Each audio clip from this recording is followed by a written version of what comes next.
I'm archiving every distortion. I am Ibrahim Traore, and today I'm pulling off your masks. Yes, you heard correctly.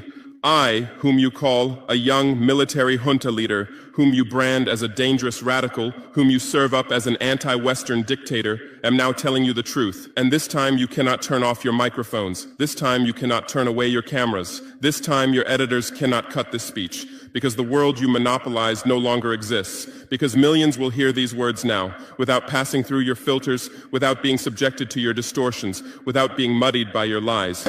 I am 34 years old. Every day of my life, I grew up with your lies. As a child, I would watch Africa on television.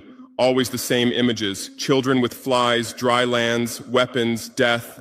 This is Africa, they told us. This is what Africa is. And we believed it. We were ashamed of ourselves. We were ashamed of our own lands, of our own people. But then I grew up. I read, I researched, I questioned, and I understood that the Africa you showed us wasn't real. The story you told us was a lie. The fate you imposed on us was a script you had written. For years, how have you portrayed Africa? How have you shown it? How have you sold it to your viewers? As if we were creatures who had no share of humanity, as if we were savages left outside of civilization, as if we were wretches waiting for you to save us. Every day, every hour, every minute, the same story plays on your screens. Hunger, war, disease, corruption, terror, chaos.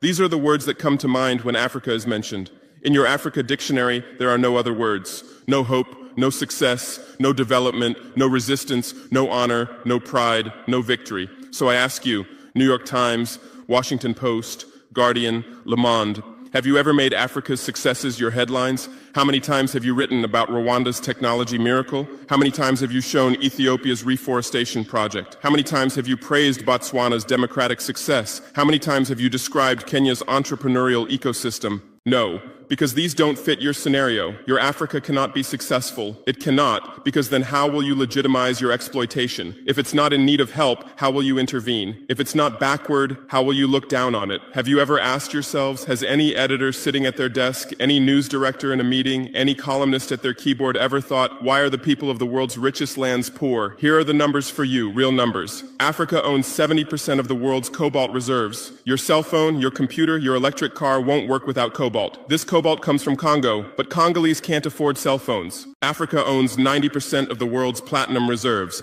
Catalytic converters, electronic devices, medical implants, they all need platinum. This platinum comes from South Africa, but South Africans are crushed by unemployment. Africa provides 30% of the world's gold production. Mali, Burkina Faso, Ghana, Tanzania. Gold flows like rivers from our lands. But our people swim in poverty. Africa supplies 65% of the world's diamond production.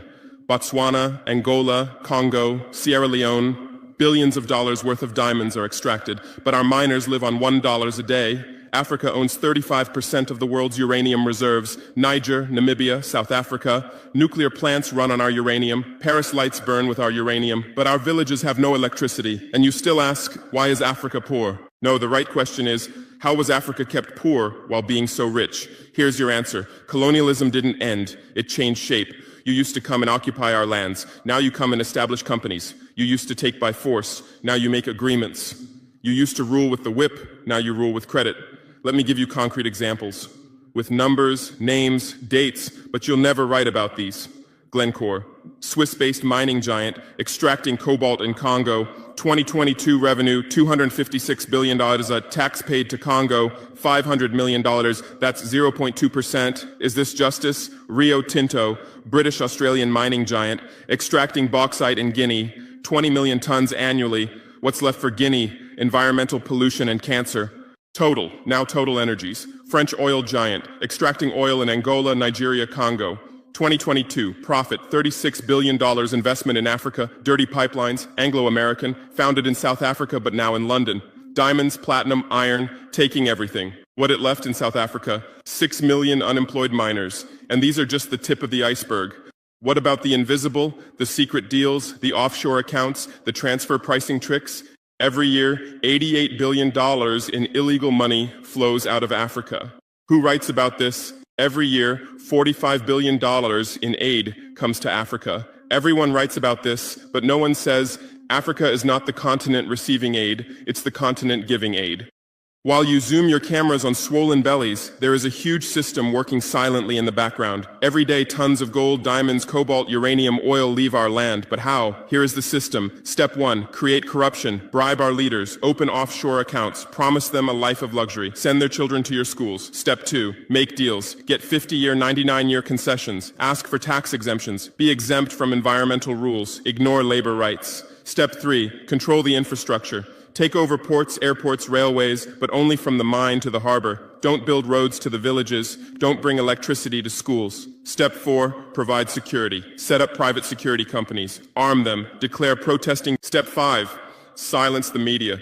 Buy local journalists. Suppress opposing voices. Serve internal unrest news to international media.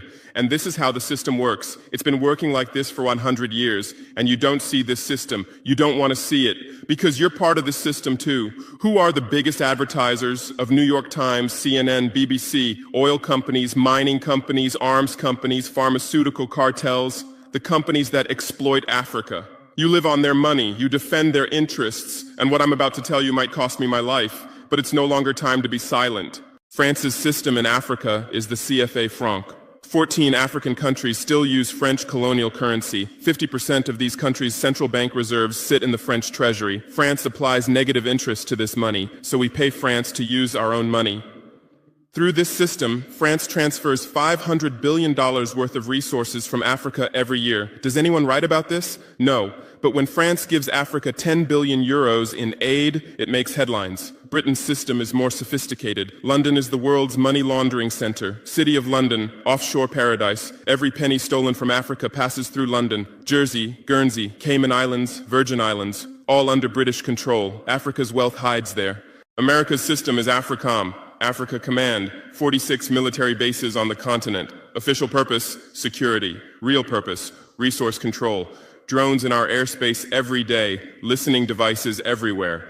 They say fighting terrorism, but it's not terrorists. It's people's leaders who are targeted. China is the new player, says win-win, builds infrastructure, gives credit, but in exchange for what? 99-year port concessions, mining rights, agricultural lands, debt trap diplomacy, ask Sri Lanka, ask Zambia, and you write about none of this. Why? Because you're not free press. You're corporate press. Your bosses are billionaires. Jeff Bezos bought Washington Post. Why? For love of journalism? Rupert Murdoch's media empire, Fox News, Wall Street Journal, The Sun, The Times, all from the same hand, all giving the same message. West is good, others are bad. Carlos Slim is the largest shareholder of New York Times, Mexican billionaire. Where's his wealth from? Monopolized telecommunications, got rich off Latin America's back, now controls America's most respected newspaper. And you claim to do independent journalism? Who are your editors? Which schools did they graduate from? Harvard, Yale, Oxford, Cambridge? Always the same elite schools, always the same worldview, always the same prejudices. How are your reporters selected? How many languages does your Africa correspondent speak? French, English, that's all. Swahili, Hausa, Yoruba.